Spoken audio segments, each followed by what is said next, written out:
এসব দৃশ্য দেখে সৌদি আরব আর মালয়েশিয়ার কথা মনে পড়ে গেল।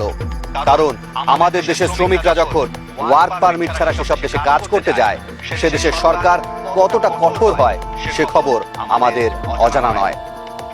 অথচ ভিনদেশি শ্রমিকরা বছরের পর বছর ওয়ার্ক পারমিট ছাড়া এদেশে কাজ করে যাচ্ছেন, তার জবাব কে দেবে? যাই হোক, চট্টগ্রামের খুলশী আর এই এলাকা থেকে পাওয়া তথ্যগুলো একটু মনে রাখবেন, কারণ অনুসন্ধানের প্রয়োজনে আমরা সেখানে আবারও যাব। তবে তার আগে নজর দেয়া যাক কিছু পরিসংখ্যানের দিকে। বাংলাদেশে কর্মরত বিদেশিদের মধ্যে সবচেয়ে বেশি রয়েছেন দক্ষিণ এশিয়ার দেশগুলোর নাগরিক, যাদের অনেকেই অবৈধ। তবে কে বৈধ আর কে অবৈধ তার তদারকি করবে কে, সেটা আমাদের জানা নেই। আমরা জানতে পেরেছি অনেকেই কাজ করছেন তৈরি পোশাক, তথ্য প্রযুক্তি, ঔষধ, বিপণন সহ নানা খাতে। আমরা জানার চেষ্টা করেছি বিদেশি এসব নাগরিকদের আসা, থাকা এবং কাজ করা কতটা বৈধ।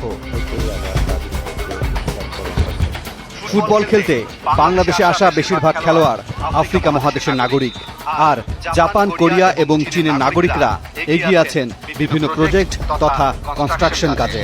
এছাড়াও এনজিও, বিউটি পার্লার, স্পা এবং ব্যবসার কাজে নিয়োজিত আছেন অনেক দেশের নাগরিক। জাতীয় রাজস্ব বোর্ডের হিসেব বলছে বাংলাদেশে বিভিন্ন ক্যাটাগরির ভিসায় কমপক্ষে 5 লাখ বিদেশি নাগরিক কর্মরত আছেন, কিন্তু তাদের মধ্যে মাত্র 10,000-এর কাজ করার বৈধ অনুমতি আছে। 2013-14 অর্থ বছরে ঢাকা কর অঞ্চল 11-র একটি সার্কেল থেকে 187 কোটি টাকার কর আদায় করা হয়েছে, যেখানে বিদেশিদের কাছ থেকে আদায় হয়েছে মাত্র 13 কোটি টাকা। এটা আমাদের কাছে স্পষ্ট একটা বড় অঙ্কের রাজস্ব হারাচ্ছে সরকার। আপনারা হয়তো বলতে পারেন, যেখানে এদেশের নাগরিকরা কর ফাঁকি দেয় সেখানে এসব বিদেশিরা কোন ছাই পাস?